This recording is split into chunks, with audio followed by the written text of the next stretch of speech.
Tusk. My God. I can't pick them in good conscience now. Tusk. Dude, what do you What got do you against guys? this hero? What's What going on is with Tusk? what is this Tusk hatred right Ah, now? I What's don't going know. on? I just very underwhelming in my experience. My very extensive experience. What do you guys think of the shard, by the way, on Tusk? It gives him his what is that thing called? The thing that's above his. Hey, they get Undying after all.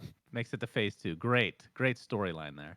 Hmm. What is that Excellent. thing? What is his thing called for Tusk? The The sigil. sigil, whatever. Sigil. Yeah. What do you think of Mhm. Sigil? I feel like it's pretty bad. I feel like it's terrible. Good. I just want some confirmation on that, just to make sure.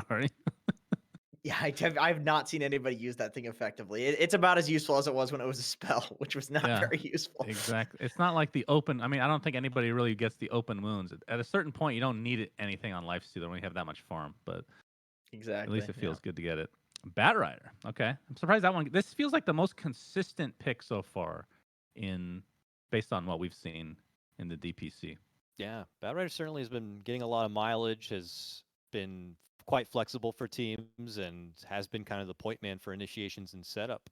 And with the update, he's only gotten just a touch better. So I don't see any reason why he's not in the spotlight as much as he is. I think the picking this into the Earth Spirit and Undying makes a lot of sense too. You have two melee supports that you're going to completely dump on in lane if you put Bat Rider in either of the side lanes.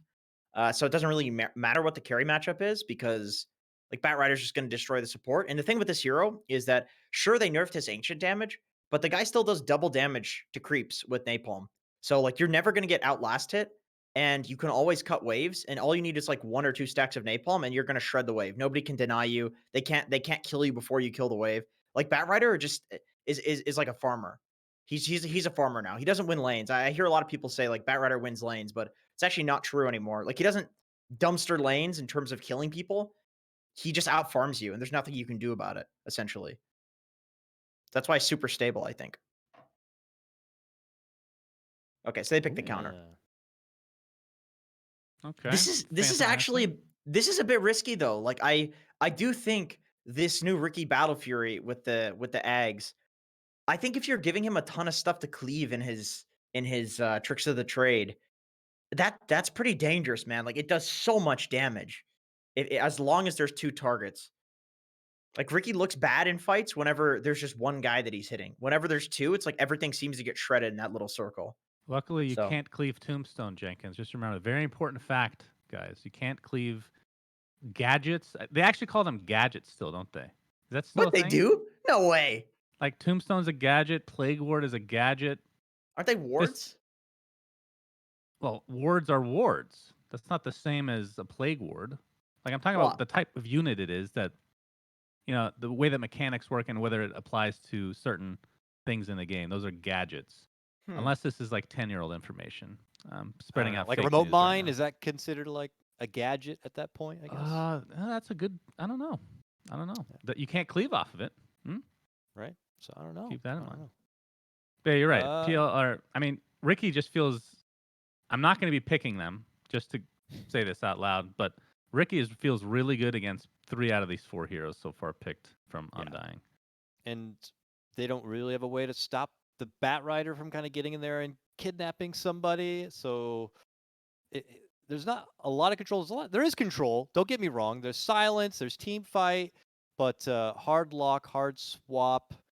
You know, immediate save unless it's a Earth Spirit with an Agnum Scepter. Those options aren't really there at the surface right now. This could still be a puck too. After all, this is my favorite kind of draft where if you end up with your mid laner as your first pick, but you think it's like an off lane just because they picked it first, but it ends up being a good pick overall. But I don't know if that's going to be the case this game. But just the idea of keeping it open like that is obviously going to be beneficial in a lot of cases. I do think if I'm an offlaner and somebody's like, "Do you want to play puck against Ricky?" It's like I'll do it, but I don't really want to because Ricky has so much base regen that he'll just sit there and tank through your like right clicks, and that's kind of all that puck does in lane. It's just like slowly Mm. harass you down, and Ricky just counters that and then can kill you if he goes for an early pointed smoke cloud. Even without, he could probably kill you because you have no armor. So Yeah, that's the only problem. But if they see like a really good mid lane pickup here, of course they're gonna pick it. All right, so they ban out the Hmm. Slardar, who does have that kind of innate tracking ability, but look who they grab in its place. Another track in his own right, the Bounty Hunter coming out. Haven't Okay, seen it yet, so right? So yeah, it's getting picked up a lot in pubs though. I've noticed this is that for some reason this seems to be the story of Bounty Hunter's life is that a lot of people will like respect it really highly in pubs and then just never pick it in competitive. But this new track with the Ag Shard is ridiculously Broken. broken. The Yeah. fact that it just basically makes it the old track, which was considered ubiquitously broken, it's it's nice. Just counters the Ricky. It's really good against the Bat Rider too, because Bat's going to be trying to like skate through trees and stuff and grab people over cliffs. Good against the Sand King as well, actually, surprisingly. But the Sand King's good for the game against this PL, and then you put the Bat Rider mid. all right. I mean, we got to make this fast, gentlemen. The draft's there. A team, kind of a lot of bruisers and a single kind of late game core. Undying, a lot of melee, but late game in PL. Suns fan, who's your take on this? Is it Team Undying? Melee. Team Team Melee. Melee. Undying. Yes. And for you, Jenkins? I'm gonna go Undying on this one too.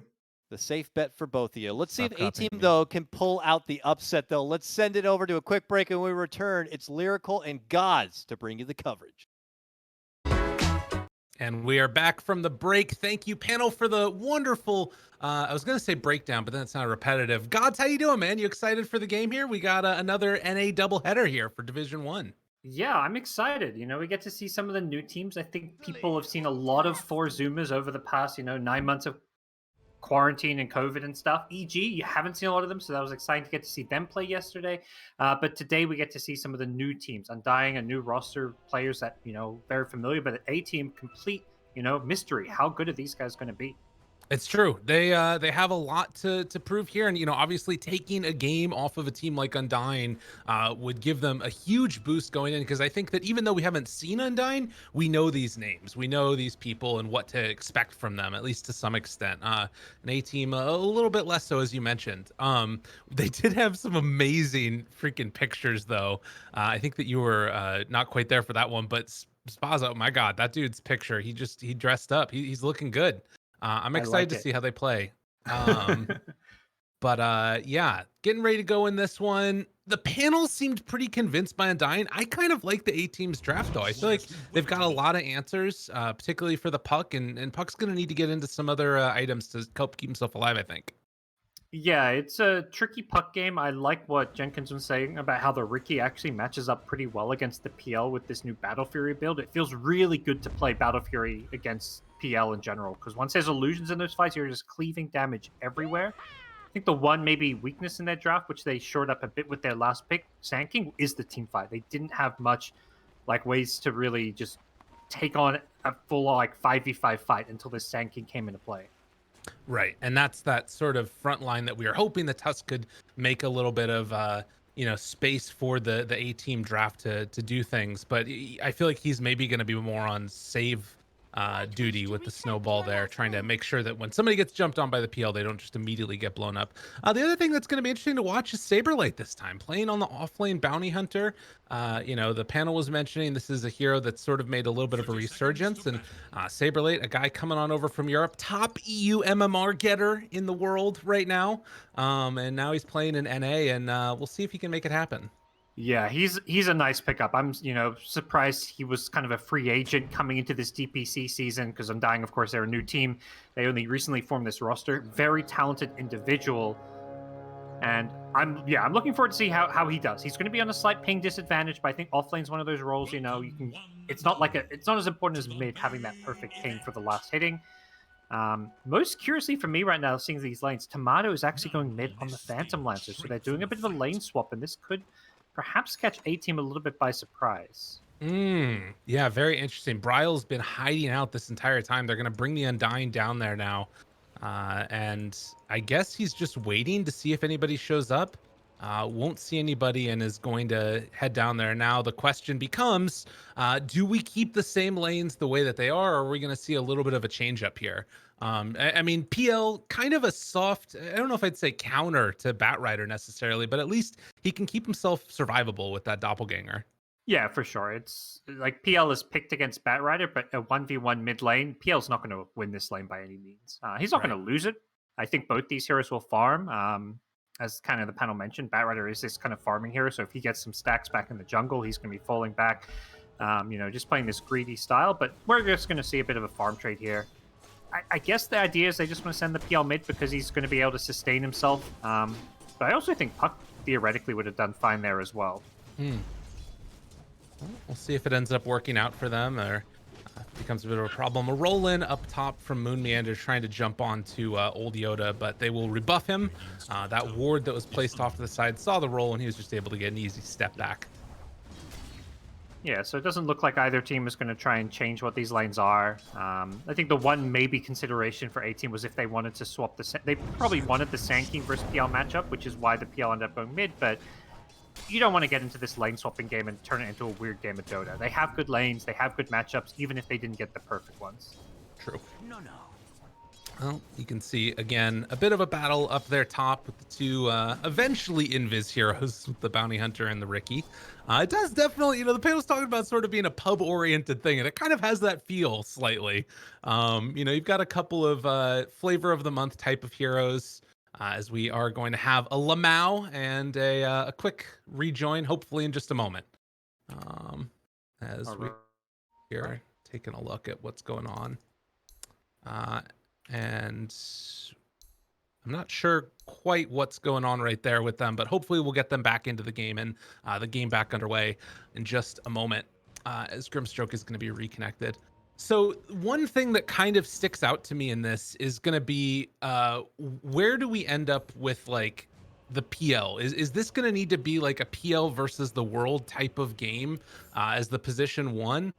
Or do you think that Bounty can actually start to become a real right click or just a damage dealer in general for Undying here? I think in the late game for sure. The way I see them trying to play this game in the early to mid game is, they're going to be playing it and fighting with the other four heroes. Bounty Hunter, Puck, Earth Spirit, Undying. These heroes want to fight. They want to play active. So PL's kind of like the insurance policy. Right. Moon in some trouble up top. Getting in a lot of trouble, definitely forces out the Fairy Fire. Rises still looking for that chase down, and old Yoda. The man makes the first blood happen. Well played.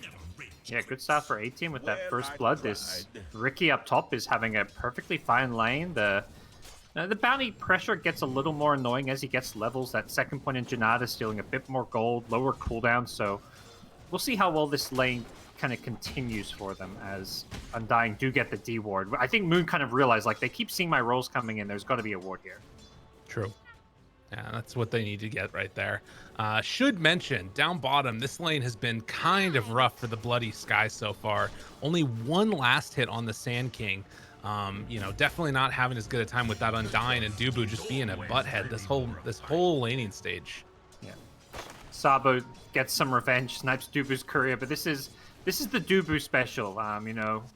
He plays pubs all day long, spamming the Undying, the IO, the few heroes. He loves to be the most annoying 5-position player to play against. Like every carry, anytime I watch carry players stream and they get Dubu on the team, they're just so happy. They're like, I've got Dubu, I'm going to win my lane. Totally, it's awesome. I mean, I think that this is one of those games where it's worth it to go back and watch just him and how he bullies back the Sand King while making sure that his carry gets a good time, because it's just sort of a clinic in it. And granted, it is an Undying against two strength heroes, so it was a really nice pickup for them in that later stage, but he's going to get gone on here a little bit. You can see a little bit of frustration being felt by the A team, but he's an Undying. Very hard to bring this guy down. Yeah, a lot of just small little clashes happening in these side lanes. Top lane, similar thing where both sides just throwing spells at each other, but there's a lot of sustain, a lot of regen. Ricky is high base regen, and Undying just playing with a lot of regen on Bounty as well as Earth Spirit as well. Oh, and in the mid lane, Tomato will pop his stick now, but he had 7 stacks up on him. You can see that even when he's got this much, he's just not that afraid. As down, or up in the top lane rather, they try and make another kill happen as Bloody Sky dies down bottom. So multiple kills across multiple lanes.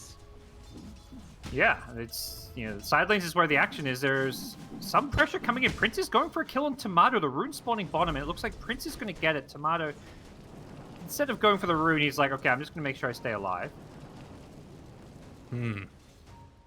Well, he did stay alive there. And an arcane now pop, which means even more spam onto this PL. You know, who's still, I mean, it's not looking like a terrible last hitting battle for him, at least for now. But it's definitely annoying. I think if Prince had like a 2-1-2 build there with a point in Flame Break, he could have gotten a kill. Of course, he doesn't really have the mana to support Flame Break, so it's not like he knew he was going to get a chance to get this kill. But yeah, Tomato is constantly getting pressured, but this wand, you know, he's just going to have like max wand charges all the time, so he's constantly getting this free HP regen. True. Did have to bring out a salve right there as Moon Meander made the rotation over, trying to put himself in a position to secure some bounty runes here. Zazbo able to get the courier kill as well. With Undying TPing out of bottom, it means that it was a free 2 runes down bottom. And Moon now heading back up top to see if he can maybe make something happen here. Saberlight, level 4.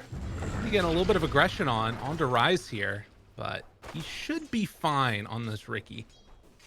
Yeah, I think the one thing that, as like an Earth Spirit, you lane with a bounty hunter, you don't have much kill threat. Like, you can keep harassing them, but Ricky does well against these lanes that just keep poking and harassing you because of his high base regen. So, unfortunately, Bounty just not a hero with a huge amount of burst damage to pair with Earth Spirit.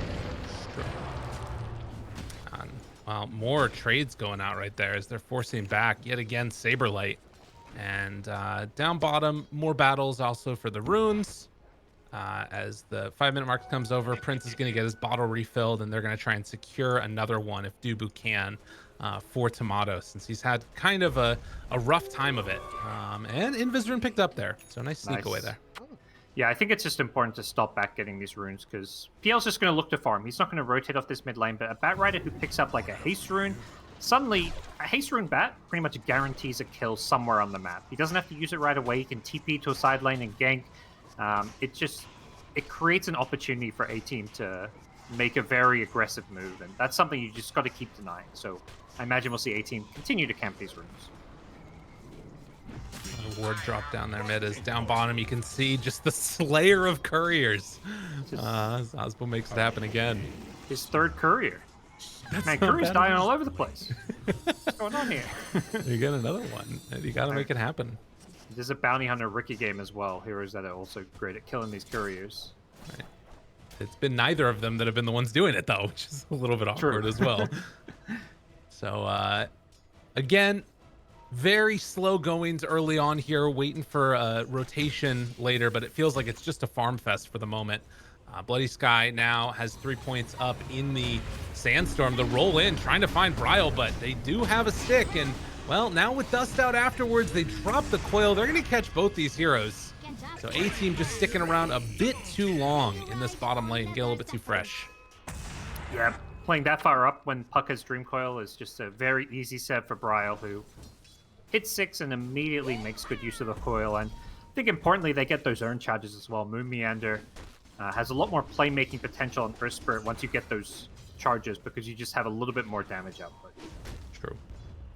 Yeah, and this could be set up for a mid lane pressure as well. Lasbo's in the area. They're trying to go onto Prince right now. Lasso's going to be used. Does immediately get blown up, though. That was a lot of damage out. I think that was mainly Soul Rip coming from the Dubu. Yeah, the 3 points in Soul Rip. Obliterating him, and some good rotations. It's Moon Meander the Earth Spirit. He had a pretty quiet laning stage, but that's kind of a result of just the fact he was laning with a bounty hunter and had a PL mid. Like, there's literally no lanes for him to do anything on as an Earth Spirit, but once his teammates started getting some key levels, Puck hit 6, PL level 8, you know, just having 4 points in Phantom Rush, suddenly they're getting kills, and they're continuing to get kills with Moon up top. Jeez, this is a lot of damage. They already lose the Ricky. That's a track kill there. Trying to find more with old Yoda. They do have another earn charge in a second, and the roll through is going to secure it. Man, you're talking about it. As soon as this aggro starts turning up, it is a dangerous place for the A-Team. They even let Saberlight get that 1 extra Janata hit off before securing the kill. Just doing all the little things. And suddenly they're top 3 net worth, all on the Radiant side, A-Team. You know, the lanes went even. It's just been the rotation. Moon Meander able to make a lot of plays around the map, and unfortunately for the Tusk, it just feels like he hasn't really had the same openings as the Earth Spirit. True. I mean, some of that also... also... Trouble bottom. Ooh. It's a coil off, though. And now they just lose the Ricky again. So it's not a problem at all right now for Undying, as they're going to maybe lose Bloody Sky as well. Tried to move in with Old Yoda to catch Bryle, but Bryle's still chasing. He's trying to get aggro here onto the Bloody Sky. Need to be careful about that turnaround Burrow Strike potential. Just misses off with that Stroke of Fate, and looking for the epicenter. It will not happen. Man, Team Undying just completely walloping here. Now trying to find the hit, is able to get it. It's not going to be enough though. And Bryle, I mean, he goes back in for Old Yoda. They're trying to find this kill. Meanwhile, the stun comes out. They take him down. All right, they salvaged something there. Oh God, what's happening there? Okay. I love it. Dude, watching Saberlight play, this guy just has no fear. He's diving a tower. Then another hero shows up. He's like, ah, screw it. I'm committed. Let's just keep fighting. Unfortunately, you know, Bryle couldn't land the orb because it was a nice dodge, but they're not done getting kills here. Moon has now found Prince with the Magnetize. Doesn't have the damage, it looks like. Prince is looking to turn this one around. Lasso connects. Bryle going back in, thinking about it at the very least, but decides not to jaunt. There was also a battle that was happening mid between Tomato and Rises, as Tomato was able to dodge a Burrow Strike, but a 4,000 gold lead now at 10 minutes. I mean, this was dead even just a couple of minutes ago. That, you know, I guess the quick kills with Track coming into play, getting some extra bonus gold as well. Very heads up play and a really good decision to pick up there as Bloody Sky tries to go for the Epi again and does not manage to get it out. Oof. God, this is looking rough. Back at bottom, another kill. They're just picking them apart everywhere on the map. All they needed was to get this Dream Coil up on Puck and have the Bounty Hunter come online. All Bounty's done is just run around with phase boots, but he is absolutely destroying them. And they're still thinking about going in more. That might have been a bridge too far there for the old Dubu. And they are going to spot out. Okay, there's a ward up there on that high ground. We'll see if Undying decide to take that one away soon. But you can see A-Team, they're just trying to hold out right now. Like, all these wards are just defensive in line, trying to make sure that they can respond to the pressure. Yeah, they are getting ran. This is very concerning when you also take into consideration that there is a Tomato Phantom Lancer who is not really getting involved in fights. He's just free farming, and it feels like Ricky is being forced to fight to help turn this game around. So one team is winning the fights, getting the kills, and also has a carry who's getting way more space. True. Yeah, 3 deaths on Ricky at this point is not what you want to have happen. Saberlight scouting over by Rises yet again. They've got to let him get into that Battle Fury unobstructed. You can't just let the Ricky keep dying. Yeah. It's tough. You've got to try to figure out, okay, Ricky needs to farm this Battle Fury, but can we win fights and get kills without him? So it does really feel like the rest of the A-Team have to play together as a 4-man unit. They are smoked up top. Okay. Oh no, it does hit. Okay, they're able to catch onto one now, trying to take down this PL. He's taking a lot of damage, does have that hood and all the stick charges as well. Doppelganger walks away. Coil is going to land onto both, snaps it immediately afterwards. Tusk is dead. They're falling one by one, and a track up on Bloody Sky is going to force him away as well. Yeah, Undying looked clean. Yeah, I mean, they were just kind of ready for it, it felt like. Like, Tomato had one hero behind him, and he's just like, you know, I've got Strength Treads, Hood, and Wand. He had so much survivability. He probably tanked, like, almost 2,000 damage there, but with all the magic resistance in the barrier, he just had so much health. And now they're just going to chase down Prince yet again. Bloody Sky trying to get into range. The Shuriken hit, and the Magnetize isn't going to be enough. I think that bat is dead. They're going to lose Prince. They're going to lose Moon. At least a bit of a turnaround here. Trying to do whatever damage that they possibly can to this Radiant team as Rises jumps into the midst of all of them, but he does not have the damage now. He's tracked up. Shuriken bounces around a couple more times, almost getting the kill. Bryle wants to finish off this Ricky desperately. Nowhere left to go. They take him down. 4 are dead. No mercy coming from Undying. They're picking them apart. Track kill after track kill. They just keep on fighting. Dubu keeping everyone alive with the soul rips. And man, like you say, Undying looking very, very clean here. They followed up with getting some towers. This bounty pick has looked fantastic. Just being a kind of semi-counter to these invis heroes, the Ricky as well as Sand, just making it so much easier to stay on top of them in these fights, and just allowing them to play this super aggressive style. Yeah. They're getting everything that they want right now, and as you said, the sort of cherry on top is going to be Tomato, who's now coming out with the diffusal blade done. Snowball is going to connect onto him, but I mean, there's no follow-up here. There's nothing at all. Tries to lasso, does get the Undying from Undying, but can they kill him? No, he's not dying, at least for now. Dubu tries to walk away. Oh, barely living. And now the coil and the turn. Bryle's there. They do leash up too. Is there any follow-up at all? Tomato will not be denied as he takes down Prince. And, well, Yoda, an afterthought, but an afterthought that will also die. Yeah, this is looking rough. 15-minute mark. There's going to be, I think, most of these bounty runes going the way of Undying as well. They know Bloody Sky's mid. Saberlight's already TP'd in. Gets the track.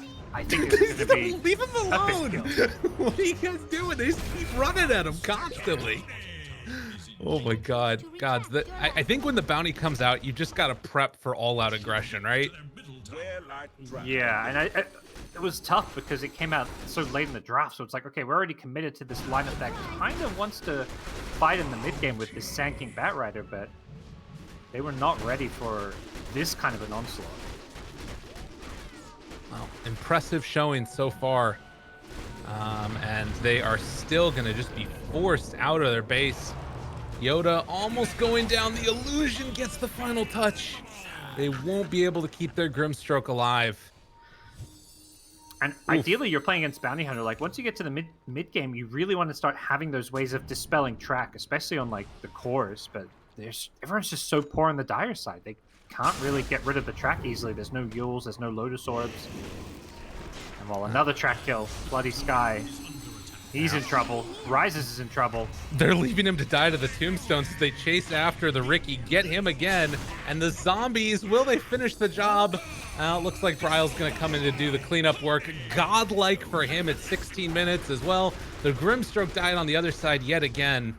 This team Undying is just looking like they are in full control, and I don't know. They came in with a plan and they executed it perfectly. Absolutely. And hats off to Jenkins. He called this Puck going to build a 4-staff. He's picked it up now as he will head his way top. Finds Prince. Can they kill him before the TP? Oh, looks like it was either canceled or whatever the case was. He ends up going down there. 20,000 gold lead right now. I think we're entering that kind of, you might consider calling GG pretty soon if you're a team. You know, I don't know where the comeback is. I don't think there is one, just because of, you know, these Undying players, they're veterans. They're not going to throw away this kind of a lead. Yeah. But they are going to look for one last team fight, perhaps. Roll in, Snowball to try and save. We'll get the Walrus punch out afterwards. It's a pretty good Soulbind. And they're doing a good chunk of damage with the Epicenter as well. But at the end, there's just too much heal coming out. That Soul Rip, and GG is called 17 minutes in. GoDz, you were correct. And so is the panel. Undying, a force to be reckoned with in North America. Oh boy. That was a statement.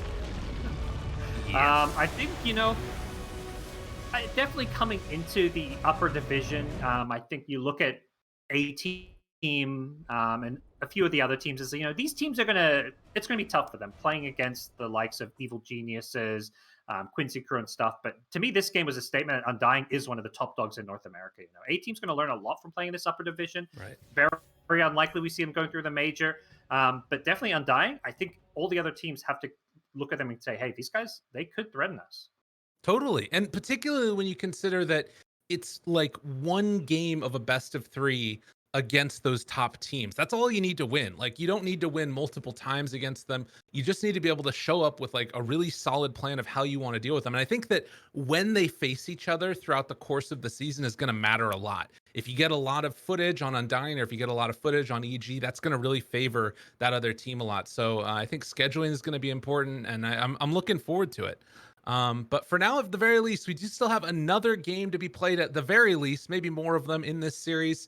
But we're going to head to a quick break. And when we come back, we'll be hearing from the lovely panel. But now to a quick break.